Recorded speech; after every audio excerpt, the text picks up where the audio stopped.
Siendo niño, Chema Cobo ya dibujaba sin parar, interpretando una y otra vez la Venus de Velázquez que veía en el consultorio médico de su padre. Años después, en 1975, y mientras estudiaba Filosofía y Letras en Madrid, con la intención de dedicarse a la lingüística, expuso sus primeras obras en la Galería Boades. La memoria es pura ficción, ¿sabes? Es decir, porque uno olvida lo que no le interesa y recuerda lo que le hubiese gustado, que hubiese pasado.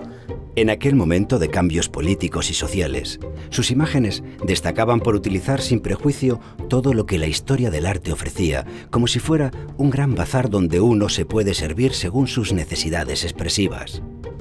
Su propuesta vuelve aparentemente a la pintura, pero niega la relevancia del estilo y rompe los principios y las normas en vigor. En aquel momento estábamos a punto de salir de una dictadura, todo se había politizado excesivamente. Ese grupo de artistas, es decir, que tomamos la caída del poder o el cambio, evidentemente como una cosa muy positiva, pero utilizamos, yo creo, que la ironía o el desparpajo como actitud combativa, más que la trascendencia o la solemnidad. En 1980 marchó a Estados Unidos, donde residió varios años en Nueva York y Chicago.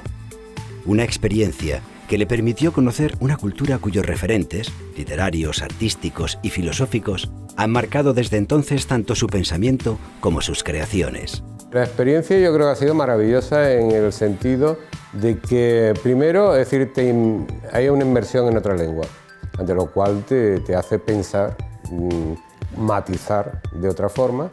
Otro es la diversidad, es decir, vienes de un país en que hasta el momento todo era unidireccional y aquello era absolutamente todo lo diverso, era dispersión. Y después, por otro lado, es decir, que en Nueva York tiene una actividad tan potente que hace que estés reaccionando continuamente, ante lo cual te obliga a pensar para sobrevivir, es decir, a buscarte recursos, ¿no? Se le puede denominar post-pop o postmoderno avant la lettre, pero lo que realmente hace es poner en cuestión la supuesta linealidad de la historia del arte y el tópico de que cada creación es consecuencia de lo anterior, lo que le convierte en un artista inclasificable. Si algo define su trayectoria, su estilo y su intención a la hora de trabajar, es su eclecticismo, mezclado con un peculiar sentido del humor que navega entre lo absurdo, lo paradójico y lo sarcástico. Yo nunca pienso en el tema del gusto, es decir, el tema del gusto es un concepto, es decir, relativo, muy del 19, pero bueno, como yo no pienso hacer una obra para decorar, ni tampoco intento que mi obra sea incómoda, ¿eh? Cuando Chema Cobo aceptó la propuesta de ilustrar el calendario Maxam de 2020, pidió, antes de comenzar a trabajar sobre el lienzo, conocer la historia de Maxam.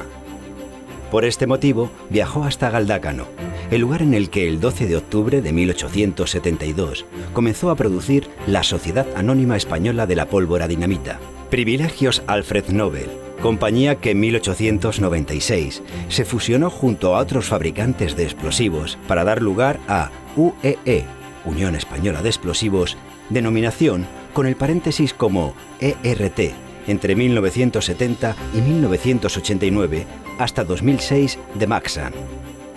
Al principio anduve, desde el encargo hasta que fui a Galdácano, anduve divagando, más o menos. Sabía lo que no quería hacer, más que nada, pero no tenía claro lo que quería hacer. A la vuelta hice el primer bocetito de algo, una explosión un poco tonta, pero vamos, muy rápido eso, en un cuaderno. De allí me influyó todo, pero nada en concreto. El mero hecho de saber cómo se hacía, por ejemplo, la pólvora, o cómo se hacía, o ver los colores, o ver la maquinaria, o ver cómo la electricidad se transformaba en otra cosa, cómo funcionaban los detonadores. Las imágenes, por ejemplo, de un trabajo sobre un terreno haciendo casi un agujero rectangular, un movimiento de tierra, que me pareció impresionante, es decir, como obra, de arte ya incluso, ¿no? Era como la art, ¿no? Pero era perfecto, era una perfección casi mágica, ¿no? Todas esas cosas yo creo que influyeron. Claro, cuando influyeron ya me planteé, a ver, tengo que hacer un cartel. A mí me apasionaba mucho esa idea de conectar a través de un túnel la luz con la sombra. Pues siempre tiene una cierta admiración por ese tipo de personas, ¿no? Que se meten en lo más profundo de la tierra y trabajan para ti y te hacen mucho bien que nadie reconoce por la larga, ¿no? Pero también quería hablar de la idea de transformación, que todo es una permanente transformación. Recuerdo que este invierno estuve releyendo a Lucrecia y entonces corroboró un poco la idea de transformación.